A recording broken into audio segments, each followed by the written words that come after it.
अस्सलाम वालेकुम। सीखो हिकमत यूट्यूब चैनल में खुश आमदीद। क्या आप सोच सकते हैं कि आपके घर के किचन में दो सादा सी ग़िज़ाएं मौजूद हैं? अगर इन दो ग़िज़ाओं को रोज़ाना डाइट में शामिल कर लिया जाए, खुराक का हिस्सा बना लिया जाए, तो दिल की बहुत सारी बीमारियों से निजात हासिल की जा सकती है। अनफॉर्चुनेटली इन दो ग़िज़ाओं के बारे में बहुत ज़्यादा अवेयरनेस का ना होना, इनके फ़ायदे के बारे में ना जानना, इन दोनों चीज़ों को इस्तेमाल करने से हमें रोक रहा होता है। हालांकि बहुत सारी ऐसी हमारी ग़िज़ाएं जिनमें इन दोनों फूड्स को इस्तेमाल किया जा रहा होता है, लेकिन अगर सही मिकदार खुराक के साथ, सही तरीके के साथ और सही वक्त में इस्तेमाल किया जाए तो इसके बहुत सारे मिरेकल्स और मैजिकल्स बेनिफिट्स हमें हासिल हो सकते हैं। नाज़रीन, आज की वीडियो में जिन दो ग़िज़ाओं का हम जिक्र करने जा रहे हैं वो गुड़ और लहसुन है। जेगरे और गार्लिक के बारे में आप लोगों ने बीसियों बार सुन रखा होगा। हम भी अपने इसी चैनल पे बेशुमार ऐसी वीडियोस बना चुके हैं जिसमें गुड़ और लहसुन की अफादियत के बारे में बात की जा चुकी है, लेकिन आज हम स्पेसिफिकली खास तौर पे दिल की बीमारियों से रिलेटेड गुड़ और लहसुन के हैरत अंगेज फायदे पे बात करेंगे। नाज़रीन, आज के दौर में हार्ट अटैक, कार्डियक कॉम्प्लिकेशंस बहुत सारे लोगों का एक कॉमन सा मसला, प्रॉब्लम बनती जा रही है। हर दूसरे शख्स को दिल का आर्जा है। एक घर में एक शख्स को तो जरूर हार्ट अटैक हो चुका है या उसको दिल की किसी भी तरह की कोई बीमारी लाहिक है, जिसकी वजह से वो महंगी महंगी एंटीबायोटिक, स्टीरॉयड अद्वियात इस्तेमाल कर रहा है। डॉक्टर्स हॉस्पिटल्स के चक्कर लगा लगा के वो खुद फाइनेंशियली भी तबाह हो रहे हैं, अपनी सेहत को भी तबाह कर रहे हैं। ऐसे लोगों को अवेयर करना, ऐसे लोगों को ये मुफीद मालूमात प्रोवाइड करना कि भाई आपके घर के किचन में ही ऐसा इलाज मौजूद है, अगर आप उसको ही करना शुरू कर दें तो आप महंगी महंगी अद्वियात जो कि आपके बहुत सारे बॉडी ऑर्गन्स को तबाह कर रही हैं, इनसे बचा जा सकता है।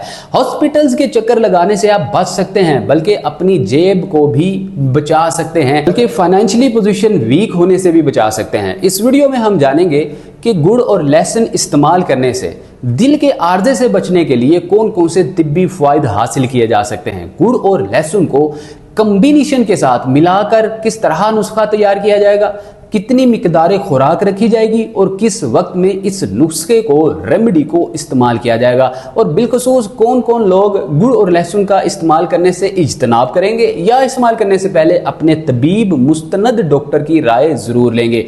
वीडियो में बने रहिएगा, शुरू से एंड तक वीडियो जरूर वॉच किया कीजिए ताकि वीडियो की मुकम्मल अफादियत आपको हासिल हो सके। अगर आप वीडियो को कट करके देखेंगे या आप स्किप करके देखेंगे तो वीडियो की सही मालूमात आप तक नहीं पहुंचेगी, फिर आपको बजाय फायदे के नुकसान होने के चांसेस बढ़ जाएंगे।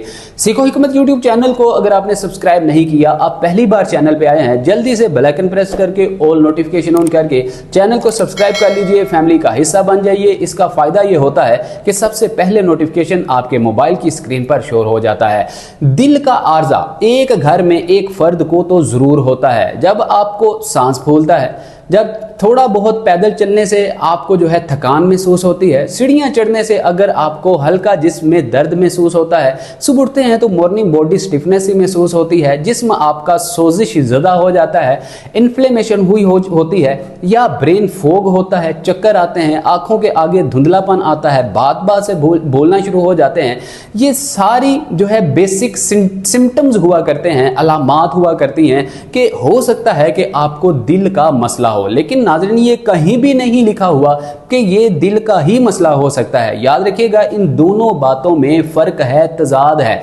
आज की वीडियो को बनाने का हमारा बेसिक मकसद ही ये है कि आपको फर्क समझाया जाए, इन दोनों बातों में डिफरेंशिएशन करके आपको बताया जाए कि दिल का आर्जा है और दिल का आर्जा हो सकता है में किस कदर फर्क होता है, कितना फर्क होता है, ताकि आपको अच्छे से समझ आ जाए कि हमने गुड़ और लहसुन का इस्तेमाल करके किस तरह से दिल की बीमारियों से बचना है और दिल को मजबूत बनाना है, ताकि हमें मुस्तकबिल हाजिर में दिल का मसला बिल्कुल भी ना बने। तो नाज़रीन, होता क्या है कि जब आपको इन अलामात में से से कोई भी अलामत महसूस होती है, आप भाग के जाते हैं हॉस्पिटल, डॉक्टर फौरी से आपकी ईसीजी करते हैं। जब भी आपकी ईसीजी की जाती है तो चंद बुनियादी सिम्टम्स आने पे आपकी ईसीजी कुछ सही नहीं आती है, खराब आती है, या मतलब आपकी सांस की दिक्कतें शो होती हैं। फिर डॉक्टर्स आपसे चंद सवालात करता है, जिसमें पहला सवाल ये होता है कि क्या आपका जो है सर चकराता है? आप कहते हैं जी बिल्कुल चकराता है। फिर आपसे सवाल किया जाता है कि क्या आपको जो है बहुत ज्यादा वीकनेस महसूस हो रही है? आप कहते हैं जी बिल्कुल वीकनेस महसूस हो रही है। क्या आपको सीने में दर्द महसूस होता है? चेस्ट में आपको जरा भारीपन, बोझलपन महसूस होता है? आप कहते हैं जी बिल्कुल होता है। आपके बाजुओं में हल्की फुल्की दर्द होती है? जी बिल्कुल होती है। तो फौरन से डॉक्टर बिना नेक्स्ट प्रोसीजर को फॉलो किए हुए, डायग्नोसिस को कंप्लीट किए बिना ही वो आपको जो है डायग्नोसिस में कंक्लूजन लिख देता है कि आपको जो है हार्ट का मसला है, या हाई रिस्क पे आप हैं कि आपको हार्ट अटैक भी हो सकता है। अब यकीन जानिए कि दर्द से ज्यादा डर जो है आपको मार देता है, दर्द से ज्यादा डर आपके लिए तकलीफ दे बन जाता है। आपको बेड का ही कर देने में डर जो है अहम किरदार अदा करता है। याद रखिएगा कि जब भी डॉक्टर्स हजरात आपको कंक्लूजन में, फाइनली ओपिनियन में ये लिख कर दे कि क्योंकि ईसीजी ठीक नहीं आई अब आपको दिल के मसाइल हैं, याद रखिएगा ये हरगिज भी पेटेंट और ऑथेंटिक बात नहीं हुआ करती। हम आपको चैलेंज करते हैं, अगर आपके पास कोई क्वेरी, कोई सवाल है इसके बारे में, आप जरूर कमेंट सेक्शन में हमसे पूछिएगा। हम इंशाल्लाह आपका प्रॉपर तस्दीक के साथ, ऑथेंटिसिटीज के साथ जो है आपको जवाब देंगे। अब ये एक दलील नहीं हुआ करती कि ईसीजी क्योंकि खराब आ गई है अब आपका दिल कमजोर हो गया है, अब आपके हार्ट अटैक के चांसेस बढ़ चुके हैं। अब जानते हैं कि हार्ट अटैक आया होता क्यों है और इसके पीछे, ईसीजी के खराब आने के पीछे कौन कौन सी वजूहात हुआ करती हैं। नाज़रीन याद रखिएगा कि सबसे पहले ये देखते हैं कि ईसीजी क्यों खराब आती है। अब जिन लोगों की ईसीजी खराब आती है इसके पीछे 5 बुनियादी वजूहात हुआ करती हैं। पहली वजह ये होती है कि जो लोग बहुत ज्यादा सिगरेट नोशी करते हैं, ड्रग्स लेते हैं, नशा आवर अशिया लेते हैं, ऐसे लोगों के साथ क्या होता है कि उनको डीऑक्सीडेटिव कंप्रेशंस पैदा हो जाते हैं।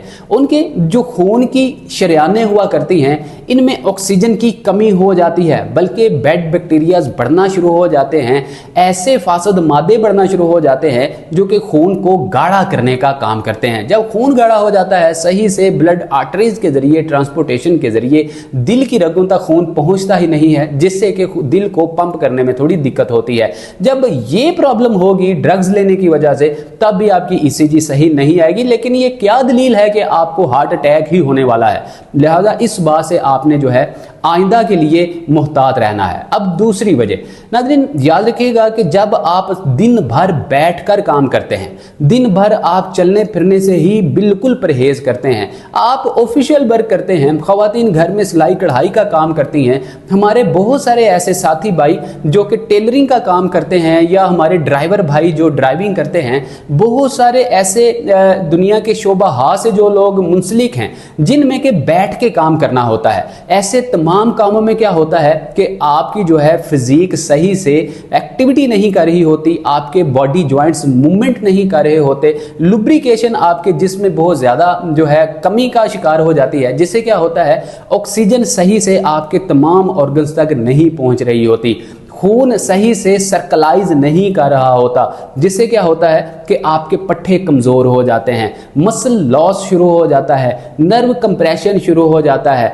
या आप कभी कभार आपके दोनों बाजुओं में, एक बाजू में, या आजकल तो बहुत ज्यादा बिलखुसूस खवातीन में ये केसेस रिपोर्ट हो रहे हैं कि खवातीन को हाथों की उंगलियों में या पैरों की उंगलियों या पैरों के तलवे, सोल के अंदर जो है झंझनाहट महसूस होती है, सुनपन सा महसूस होता है, ऐसे गोया जैसे किसी ने सुइयां से चुभा दी हो। अब ऐसी कंडीशन में भी जब आप डॉक्टर के पास जाते हैं, ईसीजी की जाती है, क्योंकि नर्व कंप्रेशन हो चुका होता है, ऑक्सीजन जो है बहुत कम सर्कुलाइज हो रही होती है, एक्टिविटी कोई की नहीं होती, पट्टों की कमजोरी होती है, जिसको हम आम जुबान में असाबी कमजोरी भी कह देते हैं, या हम जो है इसको नर्व कंप्रेशन जो है मेडिकली लैंग्वेज में टर्म यूज कर लेते हैं। इन तमाम कंडीशन में भी ईसीजी सम टाइम आपकी डिस्टर्ब आती है, कॉम्प्लिकेशंस आती हैं, सही नहीं आती। लेकिन ये क्या ही दलील है कि आपको दिल का ही मसला होने वाला है, हार्ट अटैक ही आपके सर पे खड़ा है, होने वाला है? ऐसा नहीं है, आइंदा के लिए आपने मोहतात रहना है।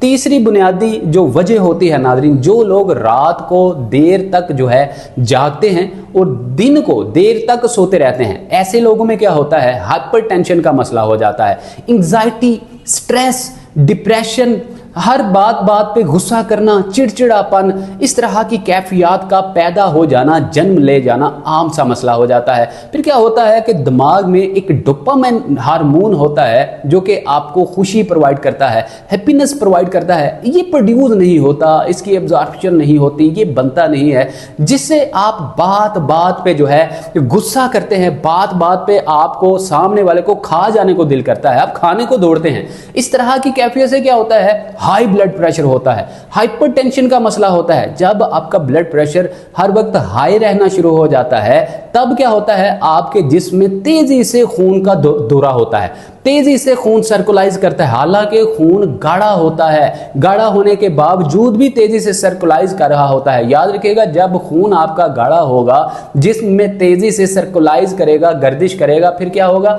फिर आपके जितने भी बॉडी ऑर्गन्स हैं वो उनको, जैसे आपका दिल है उसको पंप करने में दिक्कत होगी, लीवर है तो उसको खून जो कि पतला और साफ सुथरा बनाता है उसकी एब्जॉर्प्शन करने में मुश्किल महसूस होगी, जोर लगाएगा, उसकी एफिशिएंसी मुतासिर होगी। लिहाजा जो किडनी है वो भी सीकेडी का शिकार हो जाएगी, वो भी सही से फिल्ट्रेशन का अमल नहीं कर पाएगी। इस तरह से तमाम बॉडी ऑर्गन्स जो है वो अपने अपनी जगह पे फर्दन फर्दन डैमेज होना शुरू हो जाते हैं। इससे क्या होता है कि दिल की रफ्तार में खातर खा कमी आ जाती है। जब ईसीजी करवाई जाती है तो पता चलता है कि ईसीजी ठीक नहीं है, अब तो गोया इसको हार्ट अटैक हुआ सा हुआ। तो नाज़रीन, ये बुनियादी हमारी तीसरी वजह होती है। अब चौथी वजह, कोलेस्ट्रॉल का आपके जिस्म में जरूरत से ज्यादा बढ़ जाना। जिन लोगों को बहुत ज्यादा चर्बी बढ़ी हुई होने का मसला होता है, ओबेसिटी का मसला होता है, मोटापा बहुत ज्यादा हुआ होता है, या टमी फैट, बेली फैट, या उनको थाई फैट बहुत ज्यादा होता है, इससे क्या होता है कि इज़्दमा, दमा जैसे मसाइल जन्म लेते हैं, सांस की दिक्कतों जैसे मसाइल जन्म लेते हैं, उनके लंग्स सही से वर्क नहीं कर पा रहे होते, लंग्स के इर्द गिर्द क्योंकि बहुत ज्यादा बलगमी मिजाज हो चुका होता है। ऐसे बलगमी मिजाज वाले लोगों के जो लंग्स हैं, इनके लंग्स के इर्द गिर्द एक रेशा की परत जम जाती है, बलगमी परत एक ऐसी दीवार बन जाती है जो कि लंग्स को सही से पंप होने में मुश्किल पेश करती है। अब अगर मुश्किल दरपेश होगी लंग्स को सही से पंप करने में, तो क्या होगा, डीऑक्सीडेटिव कंप्रेशंस पैदा होंगे, फिर आपको इज़्दमा का मसला होगा, सांस की दिक्कतें पैदा होंगी। याद रखिएगा, जब सांस ही सही से आपको नहीं आ रहा होगा तो क्यों कर ईसीजी आपकी सही आएगी। याद रखिएगा कि चौथी बड़ी बुनियादी वजह कोलेस्ट्रॉल के बढ़ जाने की वजह से लंग्स फंक्शंस का मुतासिर होना होता है। लिहाजा ये कोई दलील नहीं है कि इससे आपको हार्ट अटैक ही आ जाएगा या आपको जो है अब कार्डियक कॉम्प्लिकेशंस ही बनने वाली हैं। अब पांचवी और बुनियादी वजह, नाज़रीन, बाज़ औक़ात बहुत सारे मरीज़ों को मुख्तलिफ जो है कॉम्प्लिकेशंस हुआ करती हैं, जिनको डायबिटीज़ का मसला होता है, जिनको कैंसर का मसला होता है, हेपेटाइटिस का मसला होता है, इंसुलिन लोग लगा रहे होते हैं, या इसके अलावा आपकी सर्जरी हो चुकी है, या आपने जो है कोई ऐसी बीमारी आपको लाहिक है जिसका आप इलाज करवा रहे हैं, मेडिसिन यूज़ कर रहे हैं। नाज़रीन, मेडिसिन में भी ऐसी मेडिसिन, ऐसी अद्वियात जिससे कि आपको और बहुत सारे मसाइल दरपेश हो रहे होते हैं। मर्द हजरात की मर्दाना ताकत खत्म हो रही होती है, जो खवातीन हैं बेचारी, उनमें लेकोरिया जैसे मसाइल, बांझपन जैसे मसाइल पैदा हो रहे होते हैं, पीसीओएस का मसला पैदा हो रहा होता है, तो ओवेरियन सिंड्रोम है उसके मसाइल पैदा हो रहे होते हैं। ये सारी कॉम्प्लिकेशंस बहुत ज़्यादा अद्वियात जो कि स्टीरॉइड होती हैं, एंटीबायोटिक्स होती हैं, इस्तेमाल करने की वजह से पैदा हो जाती हैं।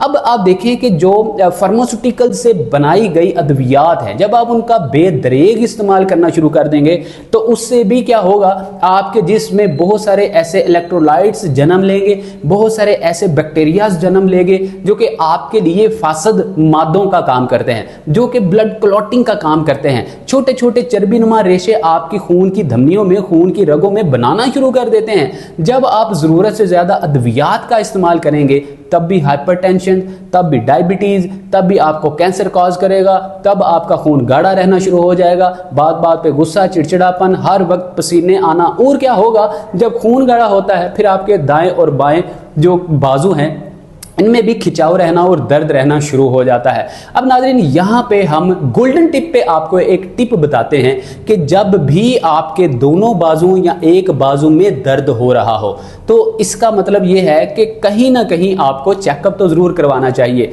लेकिन अगर ये दर्द सर्कुलाइज कर रहा हो, मिसाल के तौर पे कभी आपकी जो एल्बो है, एल्बो से नीचे आपके बाजू में आ रहा है, हाथ में आ रहा है, या कभी कभार इधर से बंद हो के आपकी लेफ्ट साइड पे आ जाता है, या लेफ्ट साइड से बंद हो के जो है आपके शोल्डर में चले जाता है, या आपके स्कैपुला में चला जाता है जिसको फर भी कहा जाता है, इस तरह मूवमेंट कर रहा है, इसका मतलब ये है कि ये नर्व कंप्रेशन ही है।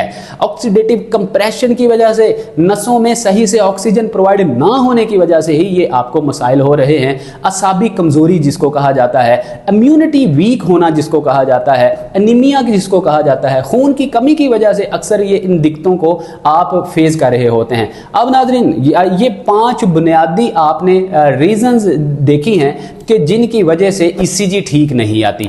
अब देखते हैं कि इन 5 रीजंस में गुड़ और लहसुन किस तरह से हमें काम देगा। नाज़रीन याद रखिएगा कि जब भी डॉक्टर्स आपका टेस्ट करवाते हैं ईसीजी का, ईसीजी के बाद एक प्रॉपर टेस्ट, ब्लड टेस्ट कराया जाता है जिसको ट्रोपोनिन टेस्ट कहा जाता है। अब जब आप ट्रोपोनिन टेस्ट करवाते हैं तो इस टेस्ट को करवाने के बाद क्या आता है कि जी वो आपके जो है खून, दिल की जो रगें हैं वो बहुत ज़्यादा कमज़ोर हो चुकी हैं, दिल की रगों में सही से खून का दुरानिया नहीं चल रहा। अब जो पीछे 5 हमने आपको वजूहात बताई, इन वजूहात में से आपने खुद का भी फिजिकल एनालिसिस करना है कि क्या इन 5 वजूहात में कोई एक वजह से हमारे दिल की रगें तो नहीं कमज़ोर हो रही। लेकिन याद रखिए अभी तक हमारी जो बिजली की तार है उसमें डिफेक्ट आया है, उसमें खराबी आई है, लेकिन अभी डायरेक्ट बल्ब तक हमारा मसला नहीं पहुंचा, दिल तक मसला नहीं पहुंचा, लेकिन जो दिल के साथ जुड़ी हुई हमारी तार है, जो रग है, जो खून की शरेयान है, उसके अंदर मसला है, वो कमजोर हो रही है।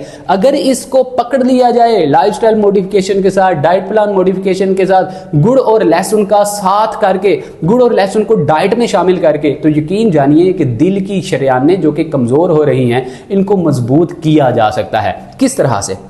अब नाज़रीन जब आप ट्रोपोनिन टेस्ट करवाते हैं इसमें आपकी दिल की शरेयानें कमज़ोर आती हैं। इसका मतलब ये है कि जब शरेयानों में खून ही नहीं सर्कुलाइज कर रहा तो दिल कैसे पंप करेगा। जब तक मशीनरी को मोबिलाइज नहीं दिया जाएगा, ऑयलिंग सही से नहीं की जाएगी, तो मशीनरी के जो पार्ट्स हैं आहिस्ता आहिस्ता डैमेज होना, टूटना, ख़राब होना शुरू हो जाएंगे। अब हम शरेयानों को किस तरह से मजबूत कर सकते हैं, गुड़ और लहसुन का किरदार किस तरह से हम जो है वो शुरू कर सकते हैं। अब देखें गुड़ और लहसुन है क्या, इसको थोड़ा सा समझ ले, इसकी एटॉनमी को इसकी एनाटॉमी को समझ ले, आपको समझ आ जाएगी कि गुड़ और लहसुन हमें किस तरह से फायदा दे सकता है। लहसुन नाज़रीन है क्या? लहसुन के अंदर अल्लाह रब्बुल इज़्ज़त ने बहुत सारे ऐसे एंटीऑक्सीडेंट्स रखे हुए हैं, बहुत सारे विटामिन मिनरल्स रखे हैं, और बिलखसूस लहसुन को एक ऐसा मुरक्कब है जो कि यूनिक बनाता है, जिसको बाकी मसालों पे फोकियत दिलाता है, और वो है एलिसिन मुरक्कब। ये एलिसिन मुरक्कब तब लहसुन में प्रोड्यूस होता है, बनना शुरू होता है, जब आप लहसुन की कली को सेंटर से काट के खुला करके रूम टेम्परेचर पर हवादार किसी कमरे में रखते हैं। डायरेक्ट हवा में, एसी में नहीं रखना, लेकिन रूम टेम्परेचर पे नॉर्मल टेम्परामेंट में आप जब रखते हैं तो 5-7 मिनट रखने के बाद इसमें एलिसिन मुरक्कब आ जाता है। इसकी निशानी अलामत ये होती है, इसका रंग हल्का बुरबुरा सा हो जाता है, ब्राउनिश सा हो जाता है, और इसके ऊपर आई नमी जो है वो ड्राइनेस में तब्दील हो जाती है। इसका मतलब ये है कि आपको समझ जाना चाहिए अब एलिसिन मुरक्कब आ चुका है। इसके अलावा नाज़रीन लहसुन जो है ये खून को पतला और साफ करने, ब्लड प्योरीफाइंग में मदद देता है। इसके अलावा ब्लड थिनिंग का काम करता है, खून को पतला करने का काम करता है। लिहाजा साबित ये हुआ कि लोप्रिन, एस्प्रिन, डिस्प्रिन जैसी ऐसी अद्वियात जिनको आप इनिशियली स्टेज पे जब आप ईसीजी करवाते हैं, ट्रोपोनिन टेस्ट करवाते हैं, टेस्ट करवाने के बाद डॉक्टर्स आपको लोप्रिन, एस्प्रिन, डिस्प्रिन जैसी या इसके रिलेटेड और मेडिसिन देते हैं जो कि खून को पतला करते हैं, जो कि केमिकल्स वाली स्टीरॉयड मेडिसिन हुआ करती हैं। क्या ही अच्छा हो कि इनके अकॉर्डिंग अल्टरनेट आप लहसुन की एक कली को इस्तेमाल करना शुरू कर दें, जिससे कि आपका खून कुदरती तौर पर जो है पतला हो, साफ हो, प्योरीफाई हो, उसके बाद दिल की रगों में आसानी से चले। अगर दिल की रग किसी वजह से शरेयान कमजोर और सिकुड़ना भी शुरू हो चुकी है तो आहिस्ता आहिस्ता उसका इन्फेक्शन जो है दूर होना शुरू हो जाए। अब नाज़रीन, गुड़ इसके बदले क्या काम करता है? जैसे ही आपका खून पतला होता है, खून साफ होता है, दिल तक पहुंचता है, दिल फिर क्या करता है? दिल आसानी से पंप करके उसको लीवर, किडनी और आपके बहुत दीगर जो है बॉडी ऑर्गन्स तक पहुंचाने का काम करता है। जब लीवर के पास खून पहुंचता है तो लीवर उसको अच्छे से प्योरीफाई करके, फिल्टर करके, इसमें दुगना इजाफा करके प्यूरिन के जरिए ये आपके दीगर बॉडी ऑर्गन्स तक पहुंचा देता है, दिमाग तक भी पहुंचाता है, जिससे कि ब्रेन फॉग और हाइपरटेंशन जैसे मसाइल में खातर खा कमी वाक़ होती है। अब जाहिर हुआ कि गुड़ और लहसुन को मिलाकर इस्तेमाल करने से खून को बढ़ाया भी जा सकता है, खून को साफ भी किया जा सकता है और खून को दिल की रगों से लेकर दिमाग की रगों से लेकर दिगर बॉडी ऑर्गन्स तक पहुंचाने, ट्रांसपोर्टेशन के जरिए काम करने में मदद फराहम कर सकता है। नाज़रीन, ये ट्राइग्लिसराइड्स हों, फासद मादे हों, बैड बैक्टीरियाज हों, एलडीएल लो डेंसिटी लिपोप्रोटीन जिसको कहा जाता है, इनको कम करने में भी मदद फराहम कर सकता है। मतलब आपके खून की रगों में अगर ब्लॉकेज आना शुरू हो चुकी है, इनिशियली स्टेज पे आपको नहीं पता चल सका, मसरूफियत थी या हाव नाव नहीं थी, अवेयरनेस नहीं थी, आपने इनिशियली स्टेज पे ही डॉक्टर से कंसल्ट नहीं किया, थोड़ा वक्त गुजर गया, अब आपकी खून की रगों में जो है ब्लॉकेज आना शुरू हो गई है। इस स्टेज पे आगे आपको पता चला कि अब तो ब्लॉकेज आना शुरू हो चुकी है।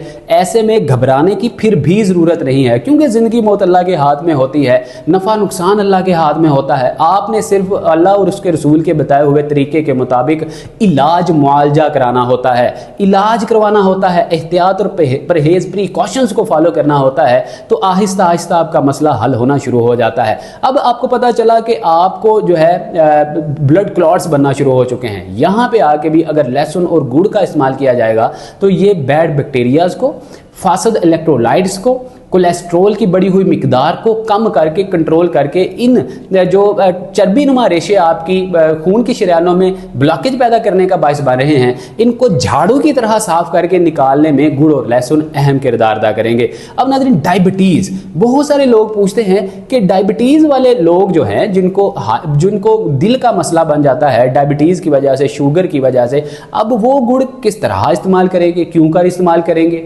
उनकी तो इंसुलिन में मजीद इजाफा हो जाएगा। याद रखिएगा, दो तरह की इंसुलिन रेजिस्ट करने की शुगर लेवल हुआ करते हैं। जो आप चीनी इस्तेमाल करते हैं, जिसको हम वाइट पॉइजन कहते हैं, गुड़ और चीनी को बनाने का प्रोसीजर नो डाउट एक ही होता है, लेकिन सफ़ेद जो चीनी होती है, जिसको वाइट पॉइजन कहा जाता है, घरों में अक्सर इस्तेमाल होती है, इसमें बहुत सारे ऐसे जो है केमिकल्स का इस्तेमाल किया जाता है जो इसका ओरिजिनल कलर दूर करके इसको सफ़ेदी में तब्दील कर देते हैं। मतलब इसके जितने विटामिन मिनरल्स हैं वो खत्म कर दिए जाते हैं, पीछे सिर्फ ये मीठा टेस्ट देने वाली एक चीज रह जाती है, इसमें और कोई भी ऐसा विटामिन मिनरल्स बाकी नहीं रहता। इसके अकॉर्डिंग अगर गुड़ को देखा जाए तो प्रोसीजर इसका भी वही है, मैकेनिज्म इसका भी बनाने का वही है, लेकिन इसमें किसी तरह का केमिकल नहीं मिलाया जाता। गो के आज के दौर में बहुत सारे गुड़ की अकसाम हैं, जिस तरह येलोइश कलर का गुड़ है, इसमें भी थोड़ा बहुत केमिकल का एलिमेंट पाया जाता है, लेकिन अगर आप डार्क ब्राउन कलर का गुड़ लेंगे तो इसमें केमिकल बिल्कुल भी नहीं मिला होता।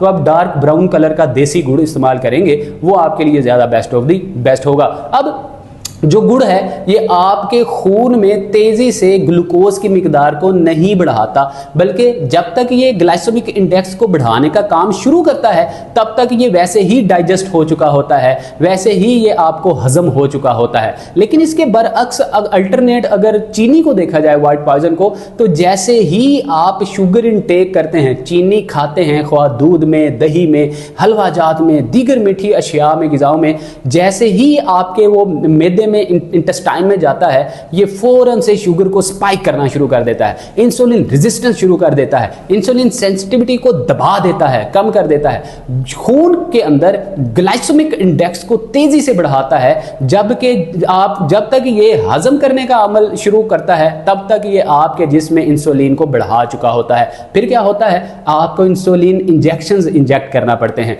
भाई थोड़ी सी लाइफस्टाइल मॉडिफिकेशन करके आप गुड़ का इस्तेमाल बनिस्बत चीनी के ज्यादा करके आप ग्लाइसेमिक इंडेक्स को खून में कम कर सकते हैं, इंसुलिन सेंसिटिविटी को बढ़ा सकते हैं बनिस्बत इंसुलिन रेजिस्टेंस के। आप इंसुलिन इंजेक्शन इंजेक्ट करने से भी बच सकते हैं। ज्यादा डायबिटीज अब इन दोनों चीजों को किसी शीशे के जार में डाल के रूम टेम्परेचर पर आप स्टोर कर लीजिए। प्लास्टिक के किसी जार बर्तन में आप इसको स्टोर नहीं करेंगे, क्योंकि प्लास्टिक का बर्तन जब आहिस्ता आहिस्ता पुराना होता है तो इसमें भी पाए जाने वाले बहुत सारे ऐसे मुज़र सेहत मुरक्कबात आपके नुस्खे को, आपकी जो ग़िज़ाएं हैं इनको ख़राब करती हैं, इनको आपके लिए मुज़र सेहत बनाने में किरदार अदा करती हैं। लिहाजा शीशे का जार आप इस्तेमाल किया कीजिए या किसी मिट्टी का जार इस्तेमाल कर सकते हैं। अब नाज़रीन, इसको इस्तेमाल करने का तरीका क्या है?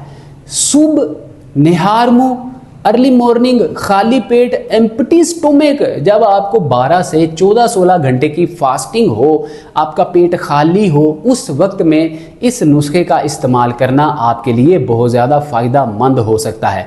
इसलिए कि दोनों ही हमारे जो ग़िज़ाई अजनास हैं, गुड़ और लहसुन, दोनों ही मेटाबॉलिज्म को बूस्ट करने, डाइजेशन को इम्प्रूव करने, इंटेस्टाइनल इन्फेक्शन को दूर करने या स्टमक कॉम्प्लिकेशन से निजात दिलाने, बदहजमी, अपच, अफारा, एसिडिटी, तेजाबियत जैसे मसाइल से निजात दिलाने में मदद फराहम करता है। ये सारे काम तब ही होंगे जब आपका मैदा खाली होगा, जब उसको डाइजेस्ट करने में और कोई भी काम नहीं करना पड़ेगा। वो सही का टाइम कौन सा होता है? सुबह निहार खाली पेट का। अगर किसी वजह से आपकी उम्र ज्यादा है, आप सुबह नहीं उठ पा रहे या रात को आप लेट सोए हैं, तो फिर दूसरा टाइम कौन सा हो सकता है?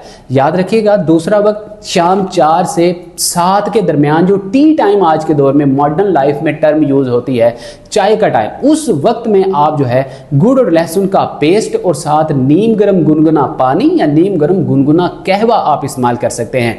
गुड़ और लहसुन को दूध के साथ कभी भी आपने इस्तेमाल नहीं करना है। इसलिए अगर आप दूध के साथ इस्तेमाल करेंगे तो अपच, अफारा, ब्लोटिंग, एसिडिटी और खट्टे डकार आना आपको बहुत ज्यादा शुरू हो सकता है। मतली क्या हो सकती है, इससे आपको कॉन्स्टिपेशन हो सकती है। संग रहनी, जिसको कि आयुर्वेदा में, तिब्बे यूनानी में, तिब्बे नबवी में लूज मोशन कहा जाता है, संग रहनी कहा जाता है, ऐसे मसाइल हो सकते हैं। फिर नाज़रीन, आपको और बहुत सारे मसाइल इससे पैदा हो सकते हैं, गैसेस बहुत ज़्यादा हो सकती हैं। लिहाजा दूध के साथ आपने गुड़ और लहसुन को इस्तेमाल हरगिज़ नहीं करना।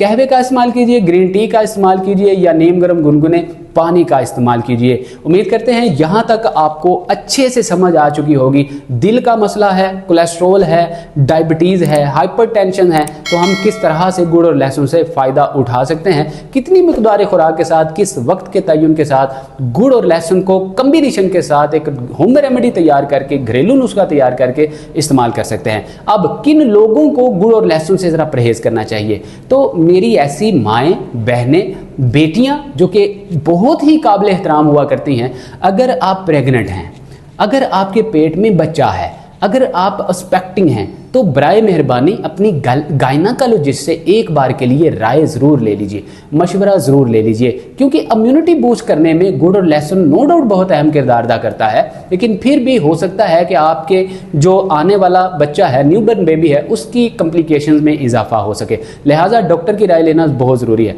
सर्जरी करवा रखी है या करवाने का जहन रखते हैं मुस्तकबिल हाजिर में, तो आप एक बार डॉक्टर की राय ज़रूर ले लीजिए। नाज़रीन, मुस्तनद डॉक्टर की राय लेना आपके लिए बहुत ज़्यादा ज़रूरी हुआ करता है। इसके अलावा ऐसे नुस्खाजात को इस्तेमाल हरगिज़ नहीं किया कीजिए, क्योंकि ऐसी वीडियो सिर्फ आम जनरल मकासद के लिए, जनरल जो है पर्पज़ के लिए बनाई जाती हैं, अवेयरनेस के लिए बनाई जाती हैं, ना कि आप जो है किसी भी डॉक्टर की तजवीज़ करदा दवाई के अल्टरनेट दवाई को छोड़ दें और इन नुस्खाजात को इस्तेमाल करना शुरू कर दें। ये भी आपके लिए बाज़ औक़ात नुकसानदेह हो सकता है। लिहाजा प्रॉपर तशख़ीस, उसके बाद इलाज, इलाज से पहले परहेज़, तशख़ीस, परहेज़, फिर इलाज, इसको असूल बना लें, जिंदगी में शामिल कर लें, इंशाल्लाह बहुत सारी बीमारियों से आप बच सकेंगे। चलते चलते नाज़रीन, आपको ये गोल्डन टिप देते जाते हैं कि अगर डॉक्टर्स आपको कहें ईसीजी सही नहीं आई, तो मजीद आपने कौन कौन से टेस्ट करवाने हैं। याद रखिए, सबसे पहले तो आपने ईसीजी करवा ली, सही नहीं आई, फिर आप इकोकार्डियोग्राम करवा लीजिए।